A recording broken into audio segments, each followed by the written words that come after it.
Hello friends, welcome to Pondy trends. நம்ம பாண்டி ட்ரெண்ட்ஸில் பாண்டி மசாலாஸ்ன்ற பேரில் வத்தல், ஊறுகாய், மசாலா வகைகள், குழம்பு வகைகள், ப்ரீமிக்ஸ் வகைகள், குழம்புத்தூள், வடகம் இது எல்லாமே நம்ம பண்ணிகிட்ருக்கோம். ரெடிமேட் புளிக்குழம்பு, வத்த குழம்பு இது எல்லாமே நம்ம பண்ணி டெலிவர் பண்ணிகிட்ருக்கோம். யாருக்கா வேணும்னா கீழே தெரியுற நம்பரை காண்டாக்ட் பண்ணி தாராளமாக நீங்கள் வாங்கிக்கலாம். நீங்கள் எப்படி கேட்குறீங்களோ அதே போல் நாங்கள் செஞ்சு தரோம். காரம் கம்மியாக, உப்பு கம்மியாக எப்படி கேட்குறீங்களோ அதே மாதிரி செஞ்சு தரோம். ஸோ யாருக்கா வேணால் ஆல் ஓவர் இந்தியா டெலிவர் பண்ணுறோம். காண்டாக்ட் பண்ணி வாங்கிக்கோங்க. ஸோ இன்றைக்கி நம்ம சேனலில் டோட்டல் கண்டினியூஸாக நம்ம ப்ரீமிக்ஸ் ரெசிபிஸ் பார்த்துருக்கோம். அந்த வகையில் இன்றைக்கி ஒரு சூப்பரான சாம்பார் ப்ரீமிக்ஸ், காய்கறி போட்டு வைக்கலாம், இல்லை வெத்து சாம்பாராகவும் வச்சு சாப்பிட்லாம். நல்லா சூப்பராக டிஃப்ரெண்ட்டாக இருக்கும். வெறும் 5 நிமிஷத்தில் நம்ம சாம்பார் பண்ணிடலாம். ஸோ நீங்கள் பேச்சுலராக இருக்கீங்கன்னா அம்மா கிட்ட கேட்டு இந்த மாதிரி செஞ்சு வாங்கி எடுத்துகிட்டு போயிடுங்க. ஒரு ரைஸ் குக்கரில் ரைஸ் வைக்க கற்றுக்கோங்க. ரைஸ் வச்சு சாப்பிட்டிங்கன்னா சூப்பராக இந்த சாம்பாரை ஊற்றி ஒரு சிப்ஸோ ஏதோ வாங்கி வச்சு சாப்பிட்டுக்கலாம். இல்லை சாம்பார் தோசை இட்லி கூட சாப்பிட்லாம். தோசை மாவு வாங்கி செஞ்சுக்கலாம். வயசானவங்க, ப்ரெக்னென்ட் லேடிஸ்லாம் காலையில் செய்ய முடியல, கஷ்டமாக இருக்கிறவங்க இந்த மாதிரி செஞ்சு வச்சுக்கலாம். உங்களுக்கு வேணும்னாலும் நாங்கள் செஞ்சு கொடுக்குறோம். ஆர்டர் போட்டு நீங்கள் எங்ககிட்ட வாங்கிக்கலாம். ஸோ சூப்பரான இந்த சாம்பார் ப்ரீமிக்ஸ் எப்படி பண்ணலான்றதை வீடியோக்குள்ளே போய் பார்க்கலாம் வாங்க.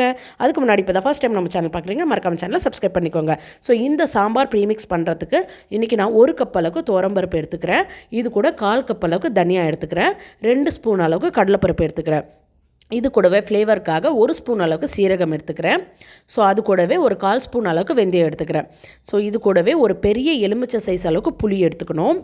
அப்புறம் தேவையான அளவுக்கு காஞ்ச மிளகா உங்கள் காரத்துக்கு ஏற்ப எடுத்துக்கோங்க. நாங்கள் காரம் ஜாஸ்தி சாப்பிட மாட்டோம், அதனால் நான் கம்மியாக எடுத்துக்கிறேன். நீங்கள் ஒரு 10லேருந்து 15 காஞ்ச மிளகா எடுத்துக்கலாம். தேவையான அளவுக்கு பெருங்காயம், அப்புறம் 1 ஸ்பூன் அளவுக்கு கடுகு, உளுத்தம்பருப்பு, கொஞ்சம் காஞ்ச கருவேப்பிலை எடுத்துருக்கேன். ஸோ இதுதான் இதுக்கு தேவையான இன்க்ரீடியன்ஸ். இது கூட பார்த்திங்கன்னா வெங்காயம், தக்காளி வதக்கிறதுக்கு வச்சுக்கணும். இப்போ திரும்ப நான் சொல்லிடுறேன் பாருங்கள். 1 கப் துவரம்பருப்பு, அப்புறம் காஞ்ச மிளகா, தனியா 1/4 கப்பு, அப்புறம் கடுகு, உளுத்தம்பருப்பு 1 ஸ்பூன், கருவேப்பிலை, அப்புறம் 2 ஸ்பூன் அளவுக்கு கடலைப்பருப்பு, 1 ஸ்பூன் சீரகம், 1/4 ஸ்பூன் வெந்தயம், அப்புறம் புளி பெரிய லெமன் சைஸு, அப்புறம் பெருங்காயத்தூள். இதான் இதுக்கு தேவையான இன்க்ரீடியன்ட். இப்போ இது எல்லாத்தையும் நம்ம வறுக்கணும். ஸோ ஃபஸ்ட்டு துவரம்பருப்பை மட்டும் தனியாக போட்டு ஒரு ட்ரை வானலில் வறுத்துக்கலாம். எண்ணெய் எதுவுமே சேர்க்கக்கூடாது, ட்ரையாக தான் இருக்கணும். ஸோ துவரம்பருப்பை நல்லா வாசனை வர அளவுக்கு ஸ்லோ ஃப்ளேமில் வச்சு வறுத்துக்கோங்க, தீச்சிடாதீங்க. ஸோ துவரம்பருப்பு நல்லா ஸ்லோ ஃப்ளேமில் வச்சு வறுக்கும்போது தான் சாம்பார் ஃப்ளேவர் ரொம்ப சூப்பராக நல்லாயிருக்கும். தீச்சிட்டிங்கன்னா ஒரு மாதிரி தீஞ்ச வாசனை வரும். ஓகேங்களா? ஸோ இப்போ இது ஆறட்டும், நம்ம ஒரு பிளேட்டுக்கு மாற்றிடலாம். ஸோ இப்போ மீதி இருக்க எல்லா பொருளையும் அப்படியே ஒன்றா போட்டே வறுத்துக்கலாம். டைம் சேவ் பண்ணுறதுக்காக வேறு ஒன்றும் இல்லை, எல்லாமே ஒரே டைமில் வந்துடும். ஸோ அதனால எல்லாத்தையும் நம்ம வறுத்து எடுத்துக்கலாம். நல்லா ஸ்லோ ஃப்ளேமில் வச்சு வருங்க. நல்லா வாசனை வர அளவுக்கு வறுத்துக்கலாம். இப்போ இது அளவுக்கு ஓரளவுக்கு வறுபட்டுட்டே இருக்கும்போது கடைசியாக இறக்குற ஸ்டேஜில் 2 ஸ்பூன் அளவுக்கு பெருங்காயத்தூள். சாம்பார்னாலே பெருங்காயத்தூள் இல்லாத நல்லா இருக்காது. ஸோ நம்ம 2 ஸ்பூன் அளவுக்கு பெருங்காயத்தூள் சேர்த்துக்கிறோம். ஸோ இதையும் சேர்த்து நல்லா ஒரு தடவை கலந்து விட்டுட்டு சூடு ஏறினதும் இதையும் ஒரு பிளேட்டுக்கு மாற்றி ஆற விட்டுக்கலாம்.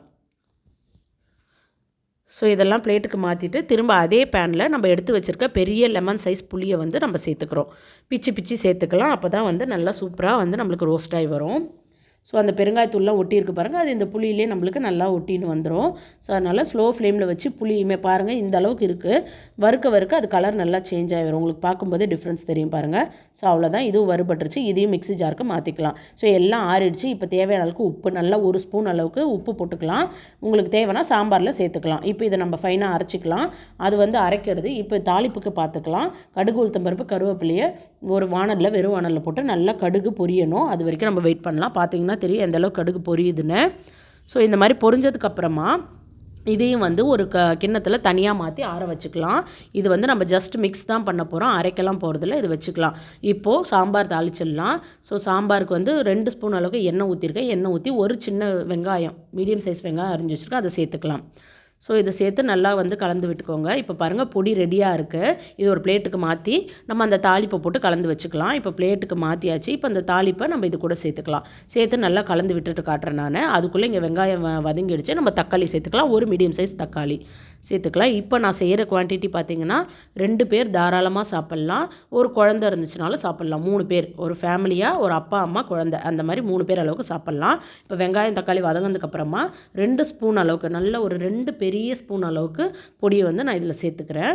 சேர்த்துட்டு அது கூடயே நல்லா ஃபஸ்ட்டு கலந்து விட்டுக்கலாம். ஸோ இந்த அளவுக்கு 2 ஸ்பூன் அளவுக்கு போட்டிங்கன்னா ஒரு ஃபேமிலி தாராளமாக சாப்பிட்லாம். 2 பேர் ஒரு குழந்தை அந்த கணக்கில் சாப்பிட்லாம். ஒரு பேச்சுலராக இருக்கீங்கன்னா ஒரு பெரிய ஸ்பூன் அளவுக்கு போட்டுக்கோங்க. உங்களுக்கு காலையில் டிஃபனுக்கும் மதிய சாப்பாட்டுக்கும் சரியாக இருக்கும். கொஞ்சமாக மஞ்சப்பொடி சேர்த்துக்கோங்க. மஞ்சப்பொடி ஆக்சுவலி பொடி அரைக்கும் போதே சேர்க்கணும், நான் மறந்துட்டேன், அதனால் இப்போ சேர்த்துக்கிறேன். நீங்கள் அரைக்கும் போதே சேர்த்துக்கோங்க. நீங்களும் மறந்துட்டிங்கன்னா இந்த மாதிரி சேர்த்துக்கோங்க, ஒன்றும் பிரச்சனை இல்லை. ஸோ எல்லாத்தையும் நல்லா கலந்து விட்டுட்டு நல்லா 2 கப் அளவுக்கு தண்ணி சேர்த்துக்கலாம். சாம்பார் இப்போ பாருங்கள் தண்ணி ஊற்றும்போது தண்ணியாக தெரியும். பட் அந்த பருப்பெல்லாம் கொதிச்சு வரும்போது சாம்பார் நல்லா திக்காகும். ஸோ அதுக்கேற்ற மாதிரி நீங்கள் தண்ணி ஊற்றிக்கோங்க. நல்லா கலந்து விட்டுட்டு இந்த ஸ்டேஜில் உப்பு பார்த்துக்கோங்க. உப்பு பத்தலைன்னா சேர்த்துக்கோங்க. சரிங்களா? இப்போ நல்லா ஹை ஃப்ளேமில் 5 நிமிஷம் கொதிக்கட்டும். 5 நிமிஷம் கொதிச்சதுக்கப்புறமா திரும்ப ஒரு தடவை கலந்து விட்டுருங்க. கலந்து விட்டுட்டு இப்போ ஸ்லோ ஃப்ளேமுக்கு மாற்றிடுங்க. ஸ்லோ ஃப்ளேமில் கொதிக்கட்டும். ஓகேங்களா? ஸோ இப்போ பாருங்கள், இந்த பொடியில் வந்து நான் அந்த தாளிப்பு இந்த மீதி பொடியை வந்து நான் எடுத்து வச்சுட்டேன். இந்த தாளிப்புலாம் போட்டு சூப்பராக ரெடியாக இருக்குது. இந்த மீதி பொடி இன்னும் நம்ம 4 தடவை சாம்பார் வைக்கலாம், அந்த அளவுக்கு நம்மளுக்கு குவான்டிட்டி இருக்குது. ஸோ இதை ஒரு ஏர்டைட் பாக்ஸில் போட்டு நான் வெளியிலே வச்சுக்க போகிறேன். வெளியிலே வைக்கலாம், ஃப்ரிட்ஜில் வைக்கலாம், உங்கள் விருப்பம். ஃப்ரிட்ஜில் வச்சிங்கன்னா 10-15 நாள் கூட வச்சுக்கலாம். வெளியில் வச்சிங்கன்னா 10 நாளைக்கு வச்சுக்கலாம். 10-15 நாளில் ஃப்ரிட்ஜில் வச்சா 1 மாதம் கூட நல்லாயிருக்கும். சரிங்களா? ஸோ இப்போ பாருங்கள், நம்ம சாம்பார் சூப்பராக ரெடி ஆகிடுச்சு. எவ்வளோ திக்காக மாறி இருக்குது பாருங்கள். உங்களுக்கு காய்கறி வேணும் போடணும் அப்படின்னு நினச்சிங்கன்னா நீங்கள் வெங்காயம் தக்காளி வதக்குனீங்க இல்லையா, அந்த ஸ்டேஜில் முருங்கைக்காய் கத்திரிக்காய் என்னென்ன தேவையோ உங்களுக்கு நீங்கள் போட்டு வதக்கி ஒரு தண்ணி ஊற்றி ஒரு 5 நிமிஷம் வேக வச்சுட்டு அதுக்கப்புறமா இந்த பொடியெல்லாம் போட்டு மிக்ஸ் பண்ணி இந்த மாதிரி நீங்கள் சாம்பார் வைக்கலாம். ஓகேங்களா? நல்ல சூப்பரான இன்ஸ்டன்ட் சாம்பார் ப்ரீமிக்ஸ் பவுடரை வச்சு சூப்பரான ஒரு சாம்பார் கமன்னு வச்சுருக்கோம். ஸோ சூப்பராக நீங்களும் இதை வீட்டில் ட்ரை பண்ணி பாருங்கள். வயசானவங்க, ப்ரெக்னென்ட் லேடிஸ், அப்புறம் பேச்சுலர்ஸ், இவங்க எல்லாமே நம்ம ஹவுஸ் ஒய்ஃப்ஸுமே கூட காலையில் எழுந்து கொஞ்சம் லேட்டாக எழுந்துட்டோன்னா இந்த மாதிரி செஞ்சு வச்சுக்கிட்டோன்னா டக்குன்னு ஒரு சாம்பார் வச்சு பேக் பண்ணி கொடுத்துடலாம். ஸோ ரொம்ப சிம்பிளாக ஈஸியாக பண்ணிடலாம். ஸோ இதை நாங்கள் ஆர்டராகவும் பண்ணி கொடுக்குறோம். யாருக்காவது வேணும்னா கண்டிப்பாக ஆர்டர் ப்ளேஸ் பண்ணுங்கள், நாங்கள் சூப்பராக உங்களுக்கு டெலிவர் பண்ணிடுறோம். ஓகேங்களா? நல்ல சூப்பரான இன்ஸ்டன்ட் சாம்பார் ப்ரீமிக்ஸ் பவுடரை வச்சு பண்ணியிருக்கிறோம். நீங்களும் இதை வீட்டில் ட்ரை பண்ணி பாருங்கள். கண்டிப்பாக உங்கள் எல்லாருக்கும் பிடிக்கும்னு நான் நம்புகிறேன். இந்த வீடியோ உங்களுக்கு பிடிச்சிருந்தா மறக்காமல் நம்ம சேனலை சப்ஸ்கிரைப் பண்ணிக்கோங்க. சப்ஸ்கிரைப் பண்ணலாம் பரவாயில்ல, ஒரு லைக்காவது போட்டுருங்க. இன்னொரு வீடியோவில் சந்திக்கிறேன். பாய்.